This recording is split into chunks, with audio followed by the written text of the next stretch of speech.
পুরো পৃথিবী জুড়ে বাজছে তৃতীয় বিশ্বযুদ্ধের দামামা। আর এরই মধ্যেই আমাদের হাতে এসে পৌঁছেছে গুরুত্বপূর্ণ আন্তর্জাতিক সংবাদ। শুরুতেই শিরোনাম। সিরীয় যুবকদের পদতলে পিষ্ট হবে সেখানকার মার্কিন ঘাঁটিগুলো, ইমাম খামেনির বার্তা। এরপরই জানাবো ইয়েমেনের ক্ষেপণাস্ত্র অভিযানে পাশ্চাত্য ও ইসরায়েলের জন্য কিছু গুরুত্বপূর্ণ বার্তা।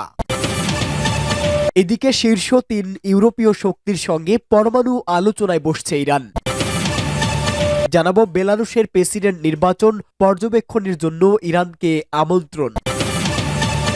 এবং সর্বশেষ জানিয়ে দিব এবার ফরাসি সেনাবাহিনীকে দেশ ছাড়ার আহ্বান আইভরি কোস্টের। এতক্ষণ শুনছিলেন সংবাদ শিরোনাম, এবারে বিস্তারিত। তবে তার আগে প্রতিদিনের আপডেট আন্তর্জাতিক সংবাদ সবার আগে পেতে ভিডিওটিতে একটি লাইক দিয়ে চ্যানেলটি সাবস্ক্রাইব করার অনুরোধ রইল। সিরীয় যুবকদের পদতলে পিষ্ট হবে সেখানকার মার্কিন ঘাঁটিগুলো, আয়াতুল্লাহ উজামা খামেনির বার্তা।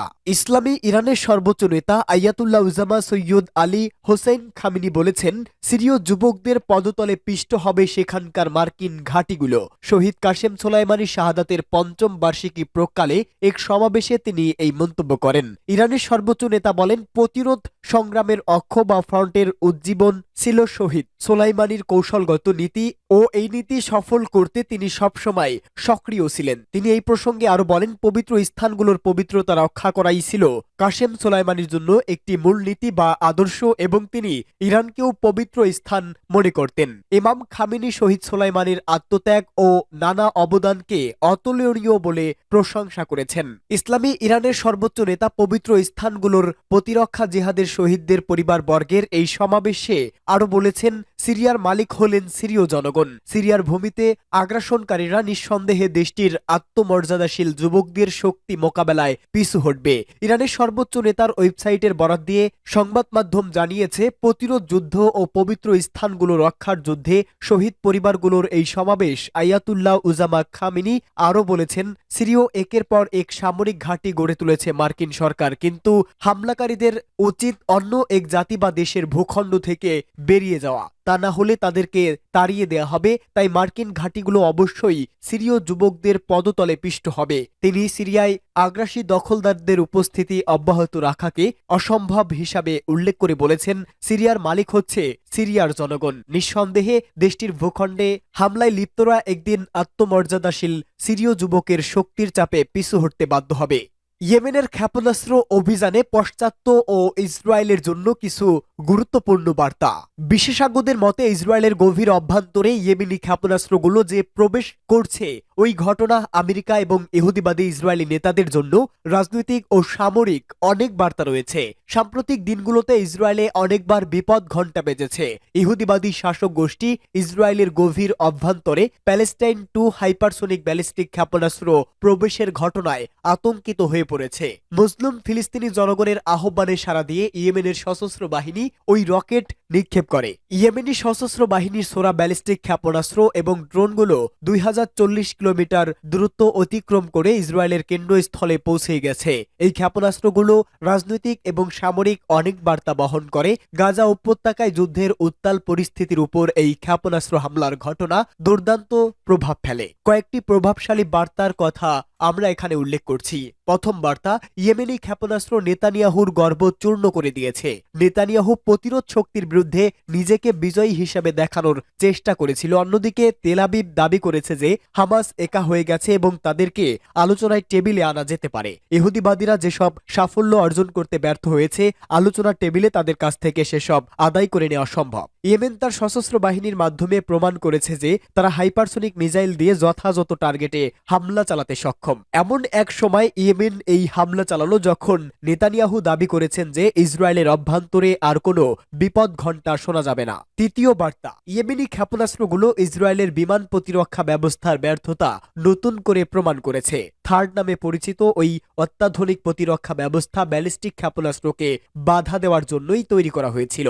চতুর্থ বার্তা, আগ্রাসন এবং অবরোধ প্রত্যাহার না হওয়া পর্যন্ত ফিলিস্তিনি জনগণের প্রতিরোধ এবং গাজা উপত্যকার মুসলিম জনগণকে সমর্থন করার উপর জোর দেওয়ার ঘটনা প্রমাণ করে ইয়েমেন এমন একটি প্রতিরোধ ব্যবস্থা যারা বিমান হামলা কিংবা হুমকিকে ভয় পায় না এবং শেষ পর্যন্ত গাজার প্রতি সমর্থন অব্যাহত থাকবে। পঞ্চম বার্তা, আমেরিকাকে সুস্পষ্টভাবে এই বার্তাটি জানিয়ে দিচ্ছি যে এই ক্ষেত্রে বিদ্যমান সমীকরণের ভাষা হল আগুনের ভাষা, বলেছে ইয়েমেনের হুতি বাহিনীর প্রধান। ইয়েমেনে হামলা হলে কোনো রেডলাইন থাকবে না এবং আমেরিকার স্বার্থেই হবে ইয়েমেনি সশস্ত্র বাহিনীর বৈধ লক্ষ্য।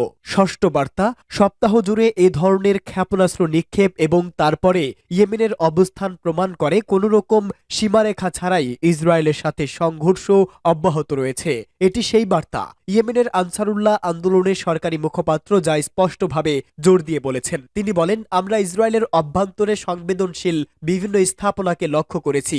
শত্রুদের হামলার জবাবে আমাদের কোনো রেডলাইন নেই এবং কোনো নিয়মও মানা হবে না। অন্যদিকে এই অঞ্চলে বর্তমান পরিস্থিতিতে সুস্পষ্ট বাস্তবতা হল ইহুদিবাদী সেনাবাহিনীর প্রাক্তন মুখপাত্রের স্বীকারোক্তি। তিনি স্বীকার করেছেন ওইসব ক্ষেপণাস্ত্র লক্ষ্যবস্তুতে আঘাত করুক বা না করুক তারা ইসরায়েলকে পঙ্গু করে দিবে এবং লক্ষ লক্ষ ইসরায়েলি অধিবাসীকে আশ্রয় শিবিরে লুকাতে বাধ্য করবে।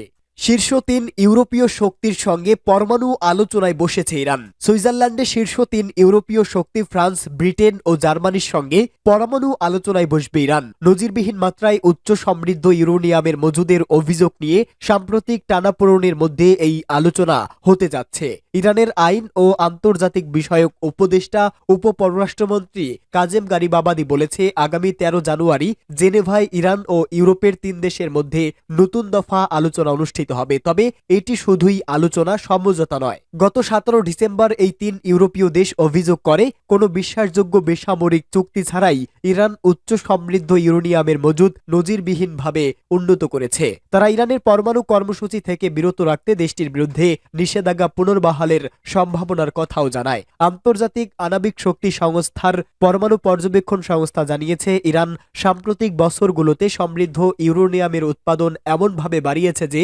একমাত্র অপারমাণবিক অস্ত্রধারী দেশ হিসাবে তাদের কাছে ৬০% সমৃদ্ধ ইউরেনিয়াম রয়েছে। এই স্তরটি পারমাণবিক বোমার জন্য প্রয়োজনীয় ৯০%-এর পথে রয়েছে। এরপর ২৯ নভেম্বর জেনেভায় তিনি ৩ ইউরোপীয় শক্তির সঙ্গে একটি গোপন বৈঠক করে ইরান দেশটির শান্তিপূর্ণ উদ্দেশ্য পারমাণবিক শক্তির অধিকারের উপর জোর দেয় এবং পারমাণবিক অস্ত্র সক্ষমতা বিকাশের অপ্রয়োজনীয় উচ্চাকাঙ্ক্ষা ধারাবাহিকভাবে অস্বীকার করে।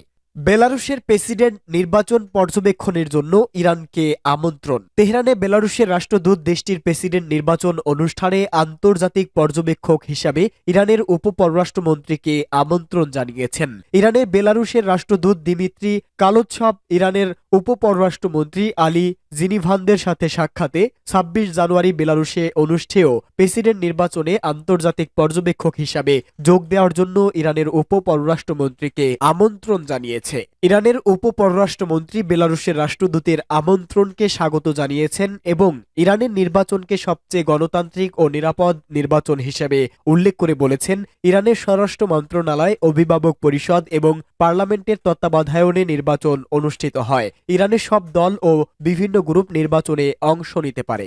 এবার ফরাসি সেনাবাহিনীকে দেশ ছাড়তে বলল আইভির কোস্ট। ফরাসি সেনাদের আইভির কোস্ট ছাড়ার নির্দেশ দিয়েছে দেশটির সরকার। আইভির কোস্টের প্রেসিডেন্ট আলাসানে ওয়াত্তাররা বলেছেন, ২০২৫ সালের জানুয়ারিতে সেনা প্রত্যাহার শুরু হবে। তিনি বলেন, আমরা আইভির কোস্ট থেকে ফরাসি বাহিনীকে সমন্বিত ও সংগঠিতভাবে প্রত্যাহারের সিদ্ধান্ত নিয়েছি। ফরাসি সেনাবাহিনী পরিচালিত পোর্ট বুয়েটের সামরিক পদাতিক ব্যাটালিয়ন আইভেরির সেনাদের কাছে হস্তান্তর করা হবে। বার্তা সংস্থা এএফপির প্রতিবেদনে বলা হয়েছে, আইভরি কোস্ট হল সর্বশেষ আফ্রিকান দেশ যারা তাদের পুরনো ঔপনিবেশিক শক্তির সঙ্গে সামরিক সম্পর্ক হ্রাস করল।